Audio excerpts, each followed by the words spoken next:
Vicki, thanks to an alert citizen who spotted Tad Cummins' vehicle and contacted the police, that 15-year-old girl is in the process of being reunited with her family here in Tennessee, and that former teacher is now facing federal charges. Business owners tell me they knew the rent would increase eventually, but they also thought other promises would be kept, like more parking for their guests. But the TBI won't investigate every officer-involved shooting, only the ones that result in a death. There were several people still inside their boats when this all unfolded, and they tell me they're surprised they made it off alive, especially learning that many of those boats sunk as a result of a tornado.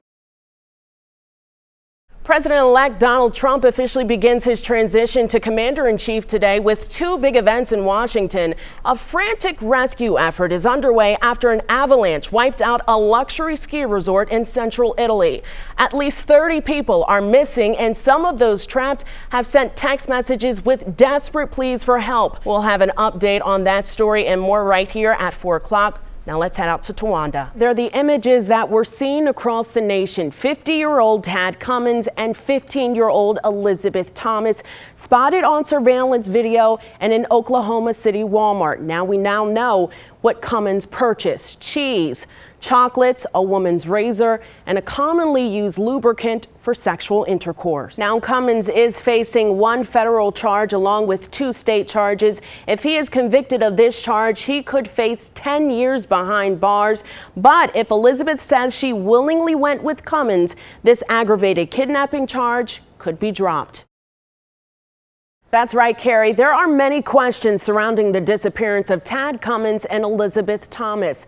But we're learning new information tonight. According to the Siskiyou County Sheriff's Office, the owner of the cabin allowed them to stay there for free, and the two were working for food and gas. Sometimes she was emotional. It was a very traumatic experience for her. A nationwide search for Teen and her former teacher has finally come to an end. After 1,500 tips and 6 weeks, the two were found in a remote cabin in Northern California. The weather was pretty poor, heavy rain, snow on the mountains, very cold, and no light whatsoever because of cloud cover. A deputy describes the circumstances surrounding the capture of one of the TBI's top 10 most wanted people, and it took an 8-man team to bring down 50-year-old Tad Cummins. The two obviously have a relationship. And like I said, her response to us and to law enforcement kind of escalated up and down. Disturbing details were released in an affidavit that revealed that Cummins filled his Cialis prescription and erectile dysfunction medication before disappearing with Elizabeth Thomas. We've also learned Cummins took out a loan for $4,500 and booked 1-bed hotel rooms in Oklahoma for several nights before making his way to this remote cabin in Cecilville, California. I would describe the cabin as a 1-room cabin.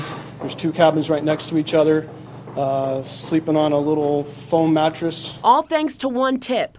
Elizabeth is on her way back to Tennessee, and the TBI is hoping Cummins will remain behind bars for a very long time. We're just glad it's come to a great resolution, that Elizabeth is safe, and we'll be bringing her home soon. Law enforcement recovered 2 handguns from that home. This capture was a sting, and it was carried out so that there would be no hostage situation. Elizabeth is expected to return home on a TBI aircraft tomorrow. And I appreciate you telling me I didn't do anything wrong, but there are things I can do better, and I'm going to tell all my pastors things. A place that has several names, but for many who attend Corinthian Missionary Baptist Church, they call it the House of God. But others look at the chapel and see cash. We come in one morning and the TV is gone. A brand new TV. It was only a week old. Reverend Enoch Fuzz has been the pastor of the small church for the last 30 years. Why would someone break in a church? And finds peace within the brick walls. But the Reverend is no stranger to church burglaries. You hear that all the time. Who would break in a church?